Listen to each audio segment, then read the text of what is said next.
এ জমিনে যারা কোরআন তেলাওয়াত করবে, কোরআন বুঝবে, কোরআন মানবে, কোরআন জানবে, কোরআন দিয়ে নিজের জীবন পরিচালনা করবে, কোরআন দিয়ে পরিবার পরিচালনা করবে, কোরআন দিয়ে রাষ্ট্র পরিচালনা করবে, প্রতিটা সেক্টরে কোরআন থেকে কথা বলবে। হাদা বায়ানুল লিন্নাস, কোরআন থেকে উপদেশ নিয়ে যারা চলতে পারবে এমন ব্যক্তিকে অনুসরণ করো, এমন ব্যক্তিকে সমাজের দায়িত্বে বসিয়ে দাও, রাষ্ট্রের দায়িত্বে বসিয়ে দাও। কোরআন যখন সমাজে প্রতিষ্ঠিত হয়ে যাবে, কোরআন যখন রাষ্ট্রে প্রতিষ্ঠিত হয়ে যাবে, ওই রাষ্ট্রের মধ্যে কখনো কোনোদিন জুলুম, নির্যাতন, চাঁদাবাজি আর টেন্ডারবাজি কখনো হতে পারে না।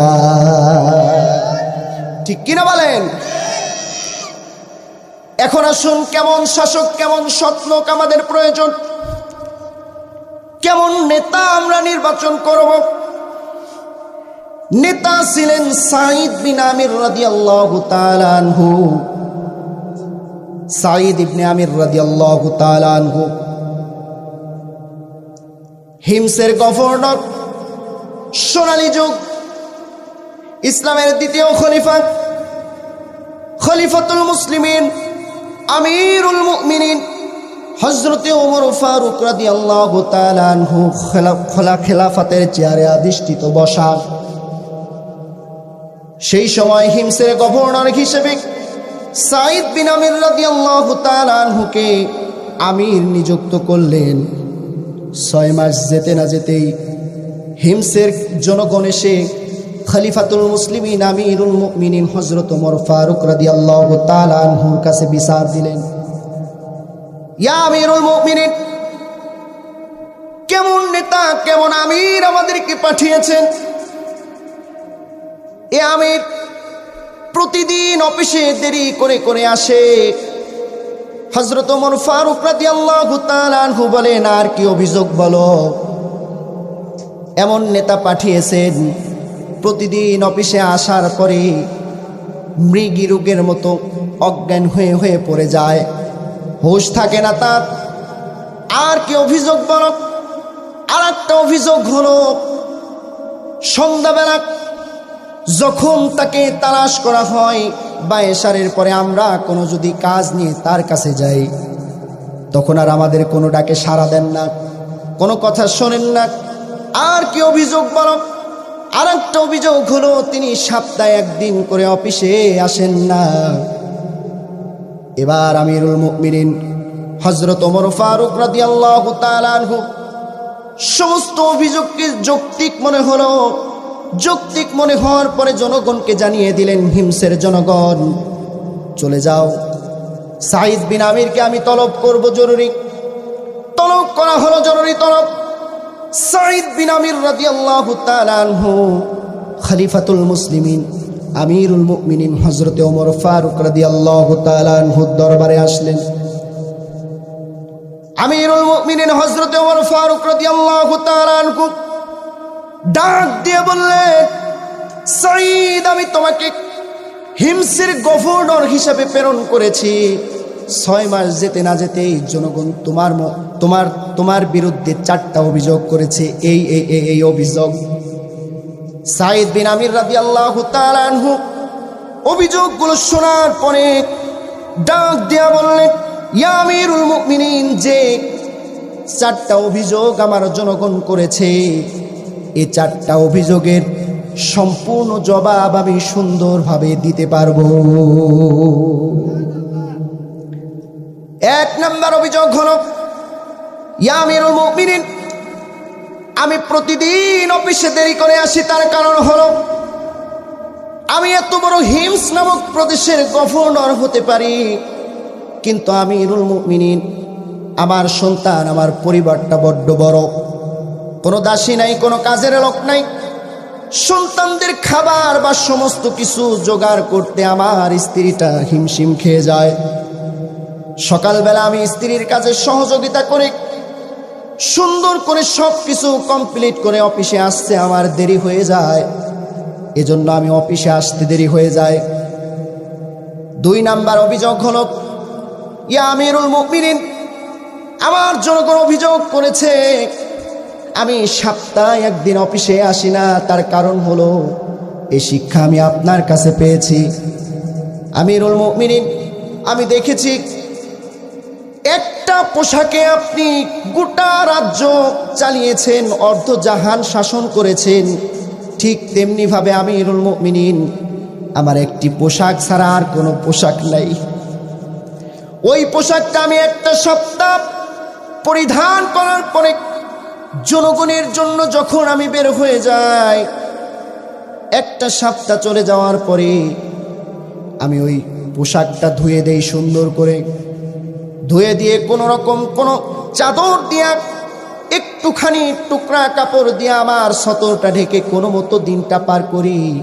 পোশাকটা শুকিয়ে গেলে পরের দিন আবার জুমার নামাজের খুতবা দেওয়ার জন্য ওই পোশাকটা শরীরের মধ্যে দিয়া মসজিদে মেম্বারের মধ্যে দাঁড়িয়ে যাই।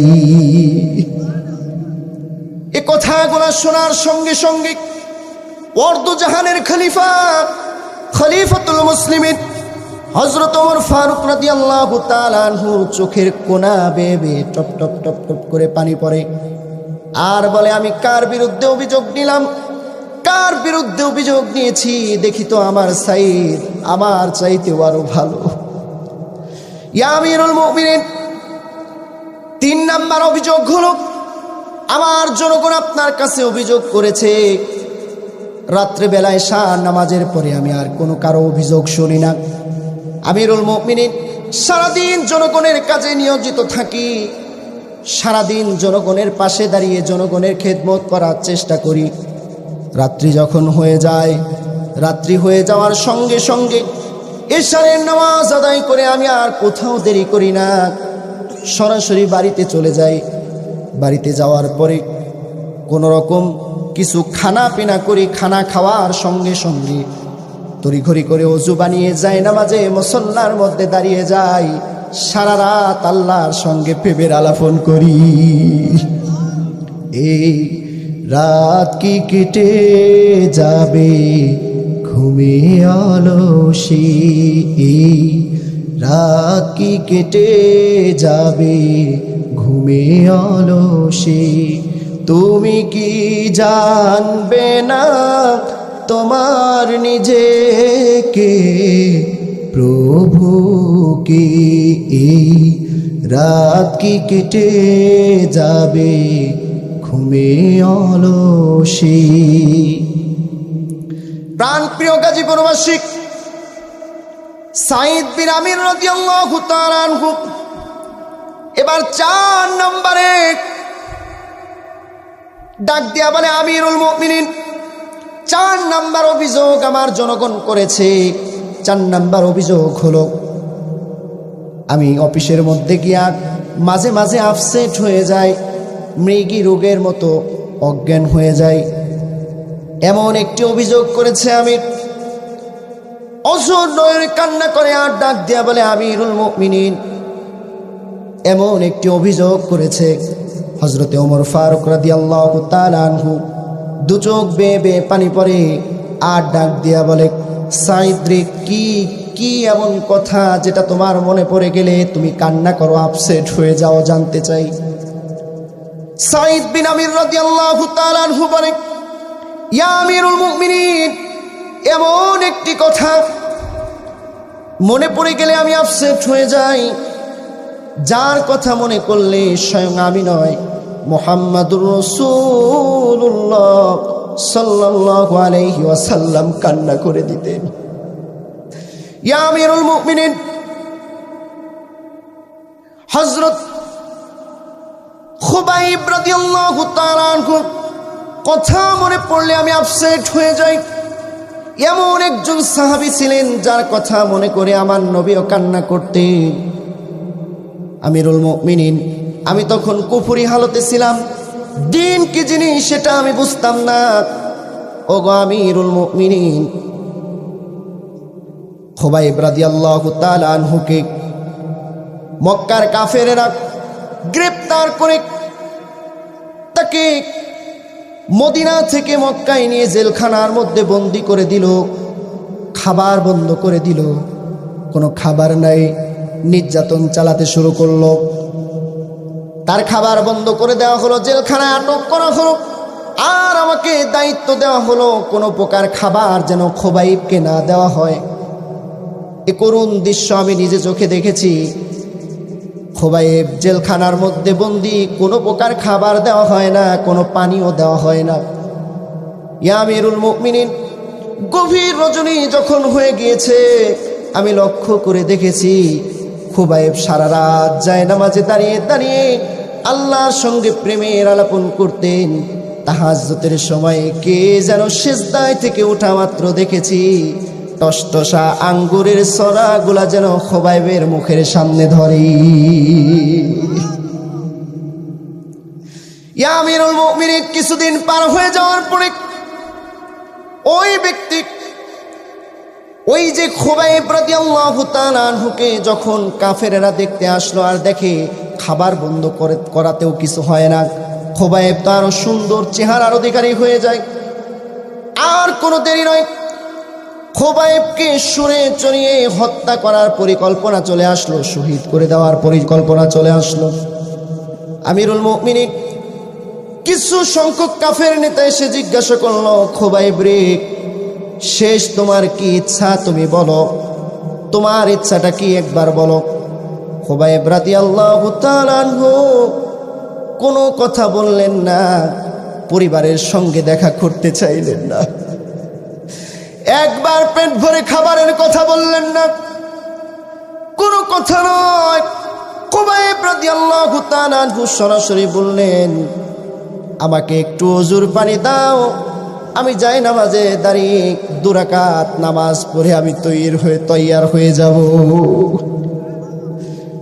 খোবাইবকে পানি দেওয়া হলো। খোবাইব ওযু করে তড়িঘড়ি করে নামাজে দাঁড়িয়ে গেলেন। প্রথম রাকাত নামাজ খুব আস্তে ধীরে ধীরে পড়লেন। দ্বিতীয় রাকাত নামাজ পড়তে গিয়ে তিনি ভাবলেন, নামাজ যদি লম্বা করে ফেলি হয়তো তারা ভাবতে পারে খোবাইব মৃত্যু বরণ করবে, মৃত্যুর ভয়ে বুঝি নামাজ লম্বা করেছে। তড়িঘড়ি করে নামাজ শেষ করলেন। নামাজ শেষ করে 2 হাত তুলে বলে, আল্লাহ, এতদিন হয়ে গেল আমার নবীজির চেহারা মোবারক আমি দেখি না। ও গো আল্লাহ, আমি এখন বিদায় হয়ে যাব, আমি আর পৃথিবীতে থাকবো না। আমার বিদায়ী সালামটা আল্লাহ নবী মুহাম্মদুর রাসূলুল্লাহ সাল্লাল্লাহু আলাইহি ওয়াসাল্লামের দরবারে পৌঁছে দিও। খোবাইব রাদিয়াল্লাহু তাআলা আনহুকে কাফের গোষ্ঠীরা মিলে সুরে চড়িয়ে দেওয়া হলো। এখনই বুঝি হত্যা করে ফেলা হবে, শহীদ করে ফেলা হবে। খোবাইব রাদিয়াল্লাহু তাআলা আনহুকে জিজ্ঞাসা করা হলো, খোবাইব রে, তোর জায়গায় যদি তোর নবী আল্লাহর নবী মুহাম্মদুর রাসূলুল্লাহ সাল্লাল্লাহু আলাইহি ওয়াসাল্লাম থাকতো, এ কথা শোনার সঙ্গে সঙ্গে আমি দেখেছি আমিরুল মুমিনিন খোবাইব আর দেরি করলেন না, কিছু সময় ধরে মুখের মধ্যে থুতু জমা করেছে। তো ওই থুতুটা জমা করার পরে যে ব্যক্তি এই কথা বলেছে তার মুখ বরাবর মেরে দিয়েছে আর ডাক দিয়ে বলেছে, এই কাফের গোষ্ঠী শুনে রাখ, আমি বেঁচে থাকতে আল্লাহ নবীর একটা পশমও আমি টাচ করতে দিতাম না। জীবন চলে যাবে, তোদেরকে কচু কাটা করে ছাড়বো, নবীজির দিকে এক বিগত আঙ্গুল তোদের তুলতে দিব না। ওই কাফেরটা রাগে রাগান্বিত হয়ে গেল, সঙ্গে সঙ্গে তরবারি বের করে ওই যে খোবাইব রাদিয়াল্লাহু তাআলা আনহুর ডান হাত বরাবর মেরে দিলেন। তরবারির আঘাতে আমি দেখেছি আমিরুল মুমিনিন খোবাইব রাদিয়াল্লাহু তাআলা আনহুর হাতটা কেটে ছিটকে জমিনের মধ্যে পড়ে গেল। খোবাইব রাদিয়াল্লাহু তাআলা আনহু কোনো কান্না করে না, চিল্লায় চিল্লায় হাসে, আল্লাহু আকবার। এরপরে দেখেছি আরেকজন কাফের এসে যখন খোবাইব রাদিয়াল্লাহু তাআলা আনহুর বাম হাত বরাবর মেরে দিল, বাম হাত কেটে কেটে পড়ে গেল। খোবাইব যেন আরো চিল্লায় চিল্লায় হাসে। কাফের গোষ্ঠীরা ডাক দিয়ে বলে, খোবাইব রে, একটা একটা করে তোর অঙ্গগুলা কেটে ফেলে দিলাম, কোনো কান্না করিস না, কেন হাসিস? খুবাইব ডাক দিয়া বলে, কাফেরের গোষ্ঠীরা শোনো, তোমরা একটা একটা করে অঙ্গ আমার কেটে কেটে জমিনের মধ্যে ফেলে দাও, আর আল্লাহ তাআলা ফেরেশতাদের মাধ্যমে জান্নাতের হুরগুলো আমার সামনে একটা একটা করে তুলে ধরে। এরপরে একটা কাফেরের গোষ্ঠী খুবাইব রাদিয়াল্লাহু তাআলা আনহুর কলিজা বরাবর তরবারি ঢুকিয়ে দিল, বুক দিয়ে ঢুকিয়ে পিঠ দিয়ে বের করে দিল। খুবাইব রাদিয়াল্লাহু তাআলা আনহু দুনিয়া থেকে বিদায় হয়ে গেল। ওগো আল্লাহ, ওগো আমিরুল মুমিনিন, এই দৃশ্য দেখার পরে আমি তো তখন কুফরি হালতে ছিলাম, কোনো ঈমান ছিল না। ওই কথাগুলো আমি প্রতিদিন যখন অফিসের মধ্যে বসি, অফিসের মধ্যে যাই, ওই কথাগুলো বারবার আমার মনে পড়ে যায়, আর ওই কথা মনে পড়ে যাওয়ার সঙ্গে সঙ্গে আমি আপসেট হয়ে পড়ে যাই। না জানি কিয়ামতের ময়দানে আল্লাহ তাআলা কি বিচার করবেন, কারণ খুবাইবকে হত্যা করার সময়, শহীদ করার সময় আমি ওই জায়গায় উপস্থিত ছিলাম। না জানি আল্লাহ তাআলা কিয়ামতের ময়দানে যদি আসামির কাঠগড়ায় দাঁড় করিয়ে দেয়, কি জবাব আমি দিব? এই প্রশ্ন যখন বারবার আমার মাথার মধ্যে ঘুরে, আমি সাঈদ বিন আমির ওই জায়গায় আপসেট হয়ে অজ্ঞান হয়ে পড়ে যাই। সুবহানাল্লাহ। কেমন নেতা ছিলেন সাঈদ বিন আমির রাদিয়াল্লাহু তাআলা আনহু, কেমন নেতা ছিলেন! সোনালী যুগ, ইসলামের দ্বিতীয় খলিফা, খলিফাতুল মুসলিমিন, আমিরুল মুমিনিন হযরত ওমর ফারুক রাদিয়াল্লাহু তাআলা আনহু। আমার বন্ধুগণ, এজন্য আজকের আলোচনার বিষয়, এমন সৎ লোকদেরকে আমরা এবার নির্বাচন করে সাপোর্ট করে তাদেরকে রাষ্ট্রের ক্ষমতা, সমাজের ক্ষমতা তুলে দিতে চাই, যাতে করে সমাজটা আল্লাহর কোরআন দিয়ে পরিচালিত হয়, আর এই সমাজ থেকে অন্যায়, জুলুম, অশ্লীলতা, বেহায়াপনা দূর হয়ে সমাজটা যেন শান্তির সমাজে পরিণত হয়ে যায়। ঠিক কিনা বলেন? ঠিক কিনা বলেন? তাহলে আজকের আলোচনার বিষয় কি ভাইয়েরা? আল্লাহর আইন চাই, সৎ লোকের শাসন চাই। আল্লাহর আইন চাই, সৎ লোকের শাসন চাই। সৃষ্টি যার আইন চলবে। রাজি আছেন তো ইনশাআল্লাহ? রাজি আছেন তো ইনশাআল্লাহ? এবার কোরআনওয়ালা ব্যক্তিকে, নবী প্রেমিকওয়ালা ব্যক্তিকে, কোরআন বোঝা ব্যক্তিকে, আল্লাহওয়ালা ব্যক্তিদেরকে আমাদের সমর্থন দিয়ে, যারাই কোরআন পড়তে পারবে, যারা কোরআন বুঝতে পারবে, যাদের পরনে আল্লাহর নবীর সুন্নাহ আছে, মুখের মধ্যে আল্লাহর নবীর সুন্নাহ আছে, এমন ব্যক্তিকে দেখে দেখে সিলটা মেরে এবার তাদেরকে আমরা ক্ষমতার চেয়ারে বসাইতে চাই। রাজি আছেন তো ইনশাআল্লাহ? দুহাত তুলে আল্লাহকে দেখিয়ে দেন।